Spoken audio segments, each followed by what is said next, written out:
আসসালামু আলাইকুম বন্ধুরা, সবাই কেমন আছেন? আলহামদুলিল্লাহ আমি ভালো আছি।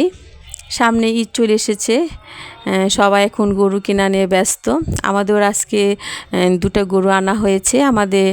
গরু আনা হয়েছে গাবতলী হাট থেকে। আমরা যেহেতু মিরপুর থাকি, সবসময় আমাদের গরু আনা হয় গাবতলী হাট থেকে। এই যে আমাদের গরুগুলো নামানো হচ্ছে, এই গাড়ি করে আমাদের গরুগুলো আনা হয়েছে। আর এই যে আমাদের গরু দুটো, আর এই গরু দুটোর দাম হয়েছে 4,50,000। আসলে কি, টাকা তো মূল কথা না, মূল কথা হলো আমরা আল্লাহকে সন্তুষ্ট করে কোরবানি দিব, সেটাই হলো আমাদের মূল উদ্দেশ্য। আর আমাদের তো আরেকটা বাসা আছে, আপনারা দেখেছেন, ওখানে অনেক গাছপালা আছে।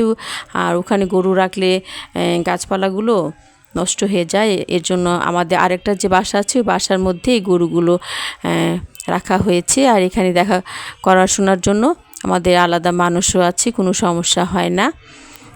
আমাদের গরুগুলো কেমন হয়েছে বন্ধুরা বলবেন। আর আপনারা গরু কিনেছেন বন্ধুরা? এই তো বন্ধুরা, সবারইটা সুন্দর কাটুক, ভালো কাটুক। সবাই যারা দেশের বাড়িতে যাবেন খুবই সাবধানে যাবেন।